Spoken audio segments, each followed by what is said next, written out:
Your son prefers me, Patricia declared, setting down her wine glass with a self-satisfied smirk. He always has, ever since he was little. I'm his mother, after all. The words hung in the air like poison at our weekly family dinner, but I kept my expression neutral as I cut into my chicken. My name is Sophia, and at 35, I'd spent the last decade navigating the treacherous waters of my relationship with my mother-in-law, Patricia Martinez. She'd made it her mission to remind me at every opportunity that I was an outsider in her perfect family dynamic with her son, Michael. Mom, that's not true, Michael protested weakly, but Patricia waved him off with a practiced flick of her hand.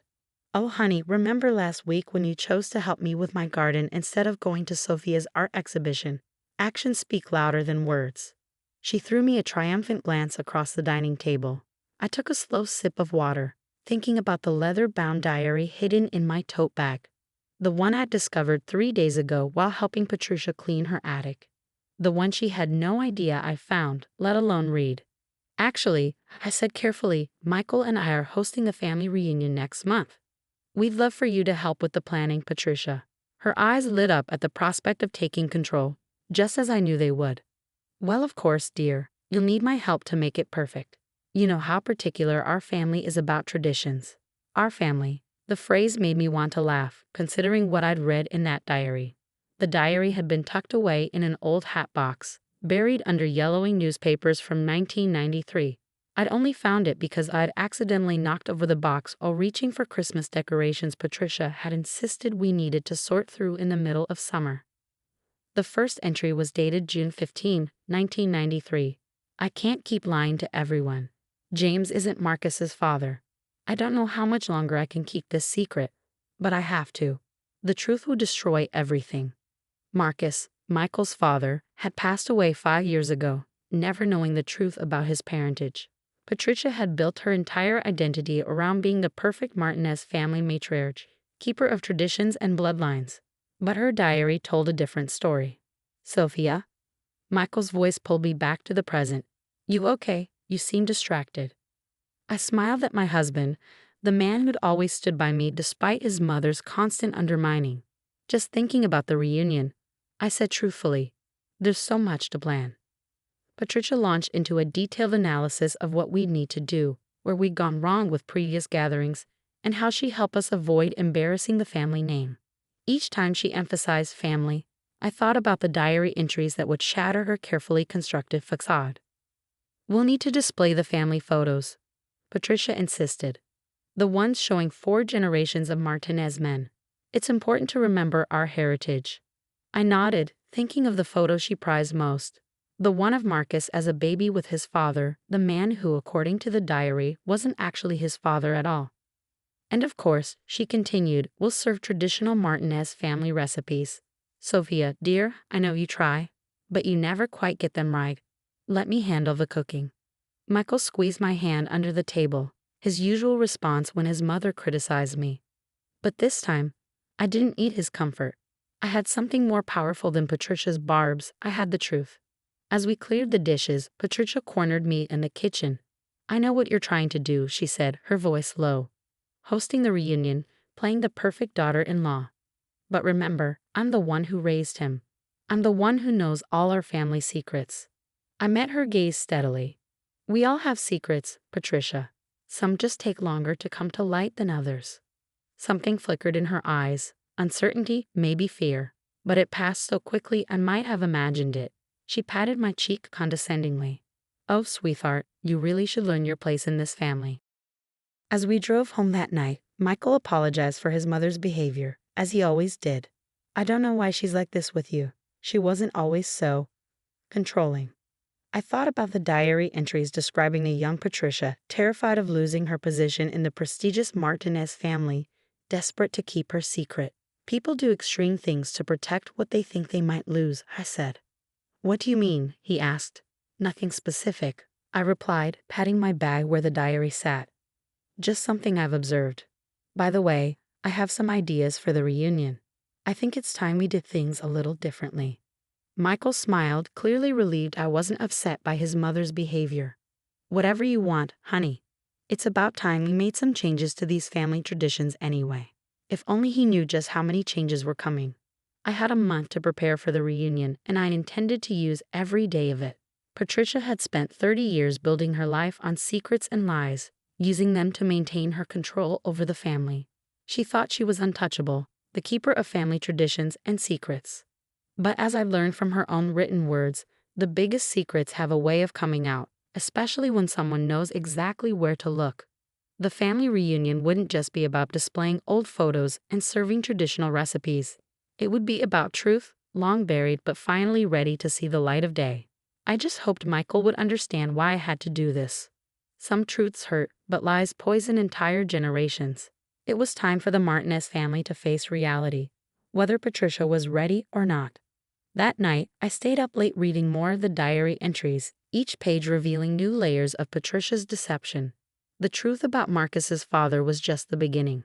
There were other secrets, other lies, all carefully maintained to preserve her image as the perfect Martinez matriarch. The family reunion was exactly 1 month away. Patricia had no idea that her careful house of cards was about to come crashing down, and I would be the one to blow it over. Over the next few weeks, I meticulously planned every detail of the reunion while Patricia hovered, criticizing and correcting my every decision. Each time she insisted on doing things the Martinez way, I thought about the diary safely stored in my home office. "Those centerpieces are all wrong," Patricia declared, rearranging the flowers I'd selected. "Martinez gatherings always have red and gold, our family colors." She paused, looking at me pointedly. "But of course, you wouldn't understand the significance." I kept arranging the white and silver decorations I'd chosen. "Actually, I've been doing some research into family history. Did you know the original Martinez family colors were white and silver back in 1960? Patricia's hand froze mid-arrangement.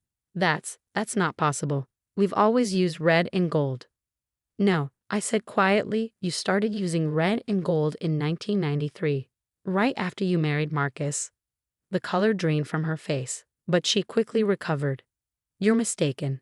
Now about the seating arrangements, but I wasn't mistaken.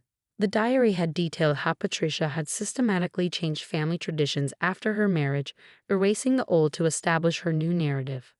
The colors, the recipes, even the family prayers, all modified to hide her deception. One afternoon, while Patricia was instructing the caterers on her version of traditional family recipes, I received an unexpected visitor. Anna, Marcus's elderly aunt, had seen the reunion invitation and wanted to help. "Those recipes Patricia insists on," Anna said, shaking her head, "they're not even Martinez family dishes. Our real family recipes were different." She pulled out a weathered cookbook. "I found this recently. It belonged to Marcus's grandmother." I carefully opened the cookbook, discovering pages of handwritten recipes that bore little resemblance to Patricia's traditional dishes. Another piece of evidence supporting what I'd read in the diary. Patricia changed so much when she married Marcus. Anna continued, her eyes distant. "We all thought it was strange, but she was so insistent about everything being proper and traditional. Marcus just wanted to make her happy." I made copies of the original recipes, tucking them away with my other discoveries. The truth was building, piece by piece. Michael noticed my increased interest in family history but interpreted it as enthusiasm for the reunion. "Mom's really getting to you with all this tradition stuff, huh?" he teased one evening. "I just want to understand everything properly," I replied, studying a photo of young Patricia with Marcus. In the picture, her smile seemed strained, her eyes watchful. Now I knew why. The diary entries from that period were particularly revealing. Marcus talks about having children. He's so excited to pass on the Martinez family legacy. If he only knew. But I've come too far to turn back now. This has to work. I've made sure all traces of the truth are gone. But Patricia hadn't eliminated all traces. Her own words, written in moments of late-night guilt and fear, had survived to tell the real story. A week before the reunion, Patricia arrived unannounced at our house, carrying boxes of old photos. "These need to be displayed prominently," she insisted, "especially this one of Marcus with his father." I watched her carefully arrange the photos, noting how her hands trembled slightly when handling certain ones. Did she ever look at these pictures and see not treasured memories, but evidence of her deception? "You know," I said casually, "I found some interesting old family documents while preparing for the reunion. Would you like to see them?" Patricia's head snapped up. "What documents?" "Oh, just some old records. Family histories. Diaries. The color drained from her face for the second time that month. Diaries? It's fascinating how much family history can be preserved in writing, don't you think? She gathered her things quickly after that, making excuses about a hair appointment. As she hurried out, I called after her, "Don't forget, I'm making a welcome speech at the reunion. I've discovered so many interesting family stories to share."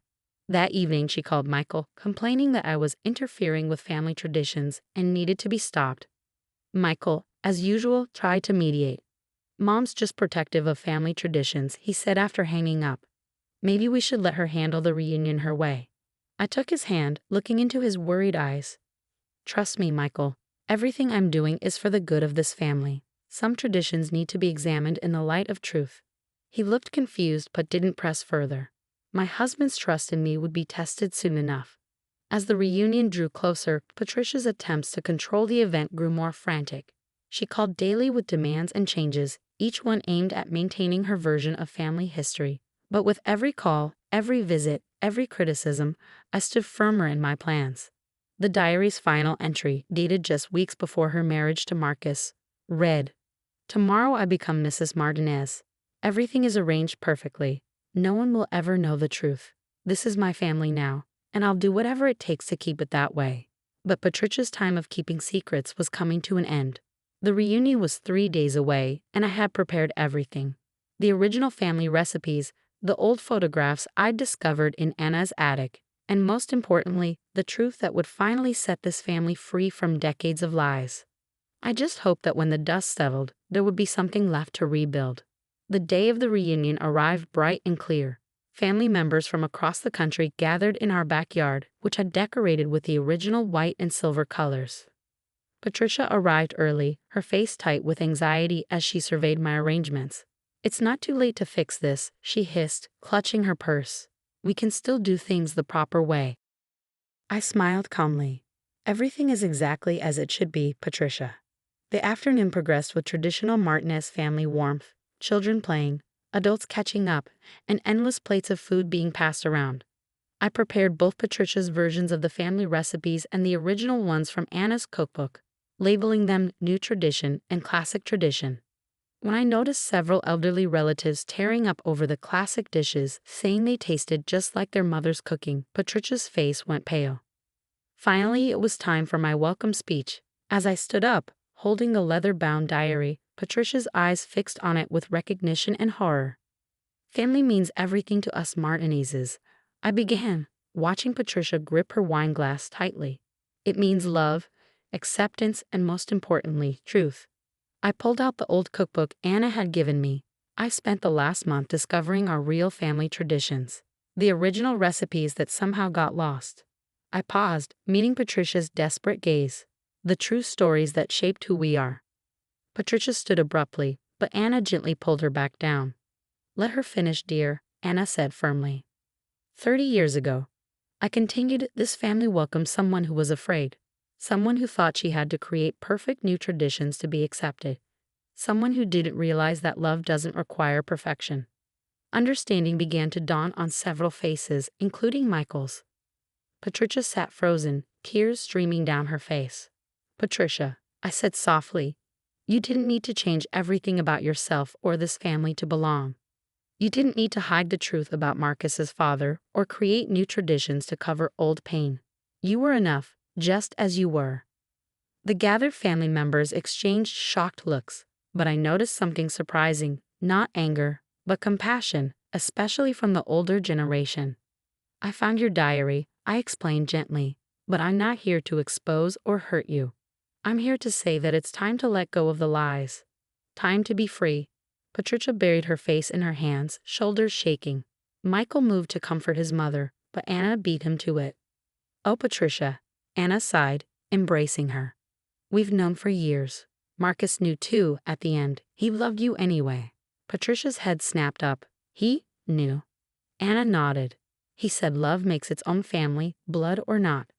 He chose you, chose to be your son's father. That's what really matters." The tension slowly dissolved into tears, hugs, and long overdue conversations. Older family members shared stories of the real Martinez traditions. While younger ones marveled at the authentic family recipes, Patricia, still shaking, finally turned to me. "Why?" she whispered. "Why didn't you use this to destroy me, after how I've treated you?" I took her hands in mine, because that's not what family does. Real family accepts, forgives, and grows together.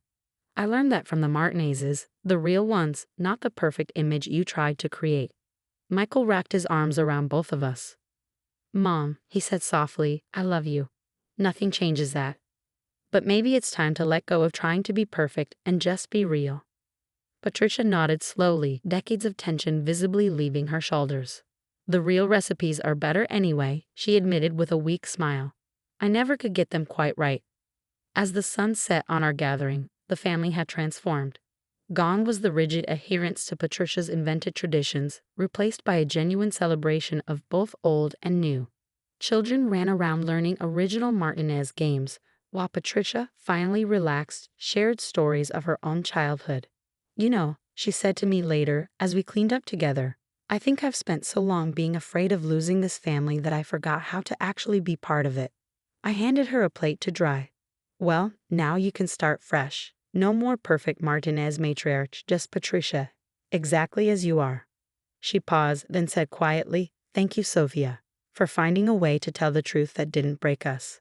Looking around at our family, because they were truly ours now, bound not by blood or perfect traditions, but by love and acceptance, I knew that sometimes the happiest endings come not from keeping secrets, but from having the courage to face them together. The diary sits in our family library now, along with Anna's cookbook and albums full of both old and new photos.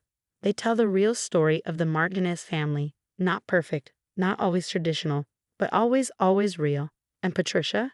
She's finally learned that being a true Martinez has nothing to do with blood or carefully maintained images. It's about love, acceptance, and the courage to be authentically yourself.